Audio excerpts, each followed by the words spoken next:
अस्सलाम वालेकुम। तीन साहब क्या हाल है? खैरियत अच्छी तो ठीक है। तो ये थोड़ा कम हो गया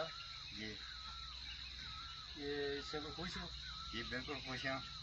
मैं उन्होंने बड़िया शुक्रगुजार हाँ। तो माड़ी तो इतनी कोई गुंजाइश ही कोई नहीं सी ते ना मैं इस अपने खर्चे तो बड़ा मजबूर हाँ। जोड़ा ये खर्चा मैं चलाया इस तो भी बहुत मजबूर से इन्होंने बंदिया ना तो मैं नहीं यशना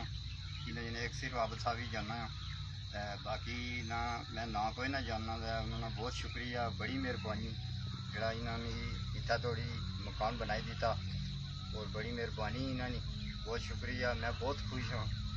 शतरंग आई है शतरंग अस मंगल वाले दिन आया जी इतने नक्याल सैक्टरी कि भाई साबर साहब का मकान जो तमीर होया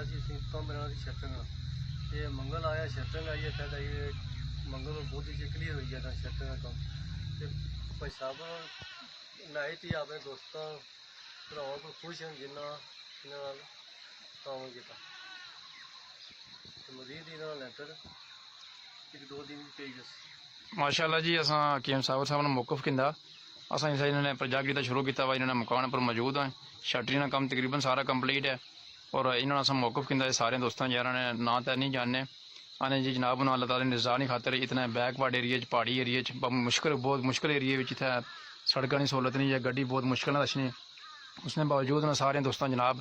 अपनी हिम्मत नहीं आ रही और दोस्त जोड़े बहुत जज्बे जनाब दिन रात अस राबते भी हैं हर चीज़ जो अपडेट्स भी किन्ने सारिया चीज़ा तकने भी हैं वो वीडियो भी जनाब अस को मंगने कुछ वक्फे तो बाद जो हर चीज़ रिपोर्ट भी किन्ने तो वो जनाब बहुत इस हवाले जो असानी हौसला अफजाई भी करने और बहुत हिम्मत नाल उन्होंने जो इस कम है कि जनाब उन्हें आया भाई अस पिछे पीछे सूरत ही नहीं हटना इस प्रोजेक्ट की मुकम्मल करना है। काफ़ी मुश्किलात भी आई हैं सड़कों के हवाले जीपों के हवाले किराए बहुत ज़्यादा मटीरियल बेशुमार जो महंगाई ने वाले चूँकि सरिया बहुत ज़्यादा महंगा हो गया सीमेंट बहुत ज़्यादा महंगा हो गया पहले सूरत हाल तो बहुत चीज़ा डबल ट्रिपल महंगी हुई हैं किराए महंगे हुए हैं उसने बावजूद भी उन्हें हिम्मत नहीं आ रही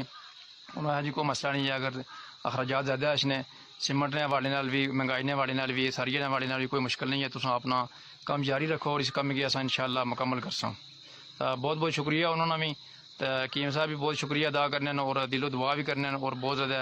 खुश भी हैं कि आने भाई मैं सारी ज़िंदगी ये कम नहीं करी सकना तो जो इन्होंने दोस्तों जनाब सारे तावन किया जो मजीद करने उन्होंने भी बहुत शुक्रिया जिन्हें किया उन्होंने भी बहुत शुक्रिया।